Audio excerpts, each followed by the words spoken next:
Breaker Broke 23. So in this video, we're going to take a little look at this Uniden Jumpstart pack. And if you've watched any of my older videos, especially the Bluetooth range test video that I did with the Micus Bluetooth transmitter, you'll see this in there. And I use this for a lot of things, not just jump starting a vehicle.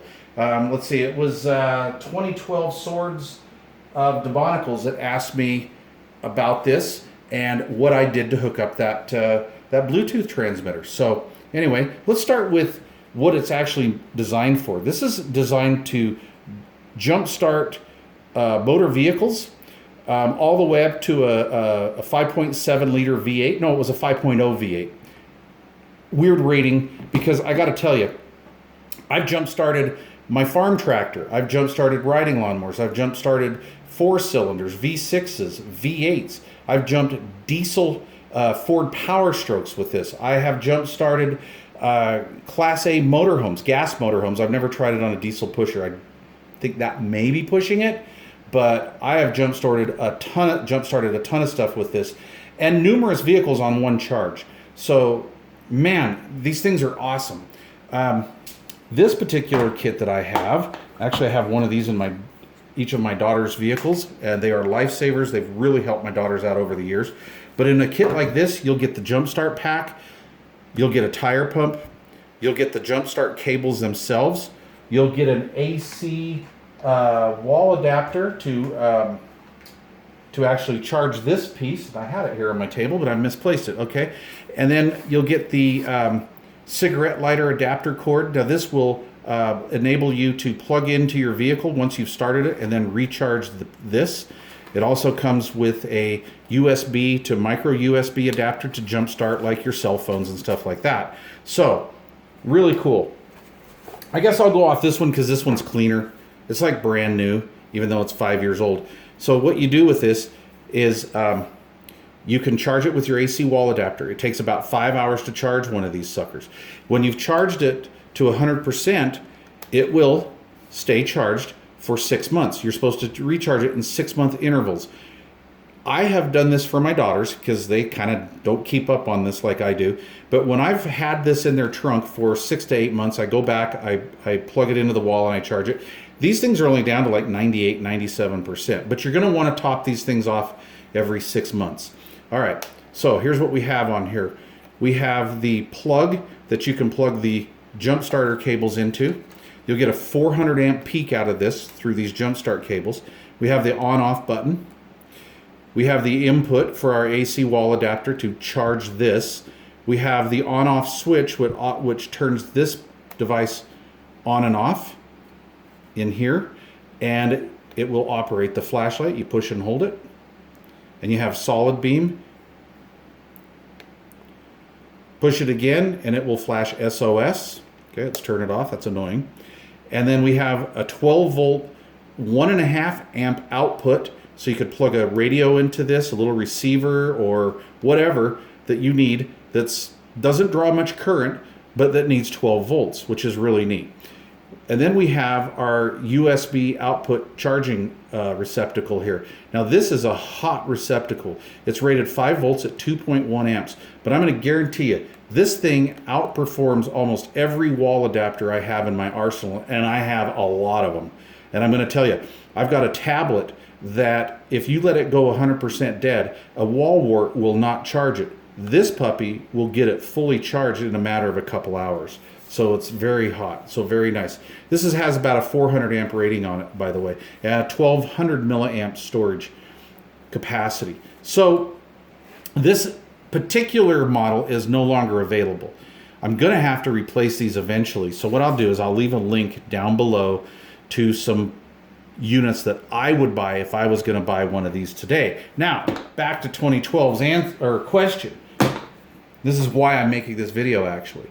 Okay, so when I went out in the field to do that range test, I did that with a Bluetooth transmitter that did not have a built-in battery. So I needed to power that somehow. So I took this out into the field with me. I used a micro USB to full-size USB. I plugged it into here. I turned this switch on. We get the display so we know it's working. Then what I did is I plugged it into the powered plug. On. Transmit mode. Automatic pass-through active. HDMI mode. Searching for last air device. By the way, this is a new Micus transmitter and receiver. This is a prototype I'm testing for him. And this thing's awesome. Look forward to that video. Wow, that thing's awesome. All right. Well, Salt Lake City, I don't know if you guys have been watching the news, but we just had like a once in 60 year storm come through here, and it knocked out power to my house for about 38 or 40 hours. Well, I live for emergencies, especially when I have stuff like this. So what was really cool is I wanted to talk to my buddies on the CB. I wanted to find out who else in the valley did or did not have power. So I'm like, hey, this is a great time to hook this up and run it through its paces. So what I did, this is a dual final radio. This puts out between 20 and 30 watts peak and on single sideband, and does about, I think it was about 12 or so on AM. So it sucks a little bit of current. So that being said, I wanted to see how long it would last on the booster pack. So what I did is I hooked up the power wires. Now my ends look a little different than my daughter's because I've used my plug so many times that I actually broke the ends. So I just went to Harbor Freight and bought some new ends and soldered them on. So what I did is I hooked up the ends. Now you want to make sure that you're not touching, right? Because you're going to blow up your radio that way. And what I did is I plugged it into here.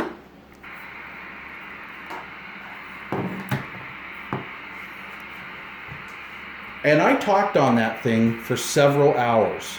Now remember, this is a full output radio here. So I got about 4.5 hours of use time out of it, talking, receiving, and I'm kind of long-winded.